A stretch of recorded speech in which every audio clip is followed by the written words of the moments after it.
Brett, who is your garbage person of the week? Okay, my garbage person of the week is Trump's press secretary Karoline Leavitt, who thought she'd gotten rid of everyone who would potentially ask her a real question in the press room. And much to her surprise, the person who ended up kind of dunking on her was Fox News host Steve Doocy. Take a look. But so the courts are basically telling you guys they think that the White House's policies, the president's policies, are in some way against the law. So why can't President Trump ask the Republicans that control the House and the Republicans that control the Senate just to make a new law? She got served, man. The fact that the biggest moron in the press room is like, sounds like you're going against the Constitution and you have the power to kind of pass laws as long as they're popular enough for the people in the Congress to kind of go along with it. Why don't you just pass laws since you're in charge? And she's like, oh no, I have to answer that question. Now, before you give him too much credit, he did kind of show up, and he knows that he has to kiss some rings before he sidelong potentially could be considered to be challenging authority. So here's the mealy mouth BS thing he started with to butter her up. Thank you, Karoline. So many of the president's plans right now are being blocked by courts. If the courts are going to be the ones who are shaping policy, does the president wish he would have just become a judge instead?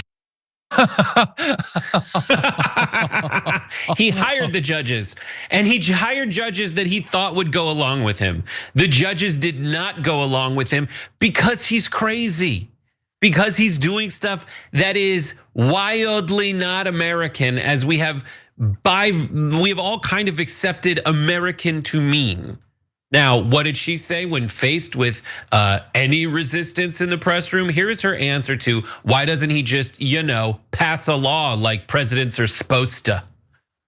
Well, these laws have already been granted to the president by the Constitution and by laws that have been previously passed. I'll give you another example. For instance, we've been blocked in court for the revocation of visas from individuals who have the privilege of studying in the United States of America.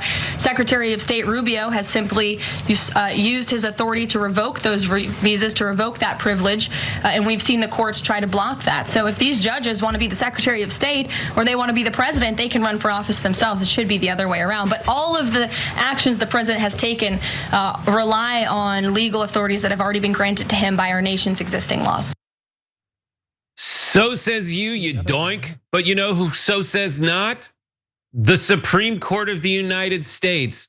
As evidenced in the single graphic for this segment, Supreme Court rules against Trump administration in Alien Enemies Act case.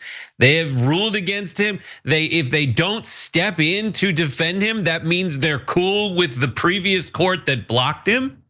And that is happening, has happened, will continue to happen, so long as Trump continues to flout congressional and constitutional limits.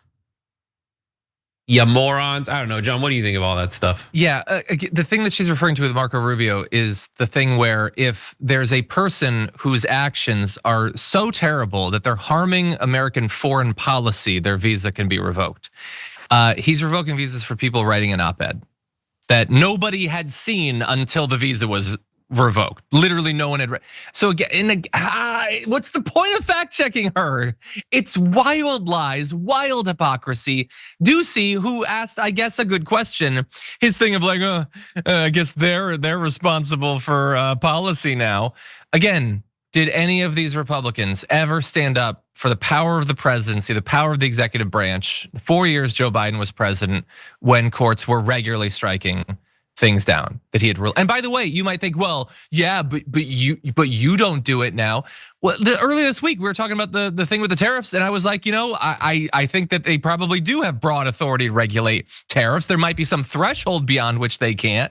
So you can be consistent, but the issue is, why would you ever be so stupid, such a dumb donkey as to be consistent on anything? There is no threshold of hypocrisy that will get people to be like, well, I generally like what you say, but you've gone too far and you seem inconsistent. That is just not a thing that exists anymore, and I'm so sick of it. And I just appeal to two people. One, folks that like Trump, and I just say you go watch your favorite podcaster on this. Because even like the Joe Rogans of the world are like, that's wrong what Trump's doing. Andrew Schultz, he's wrong what Trump's doing. And those guys are not identical in their opinions generally. They have different opinions politically, historically, all that stuff. They both seem to be agreeing that Trump is overstepping. And if you like Trump, and you know Trump, and the reason you like him is because you really get the guy, what's more likely?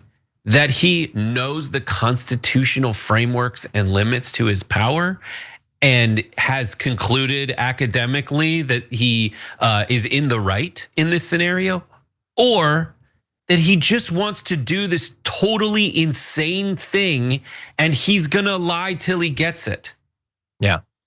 The latter seems on brand, but the first people I talked about, they think that that's a crazy thing to do. And obviously it is, because y'all are supposed to be the free speech folk. Well, that was a good garbage person. I will say I had heard a rumor that you were gonna be talking about the Harry Potter casting news as part of your garbage person. Unfortunately not.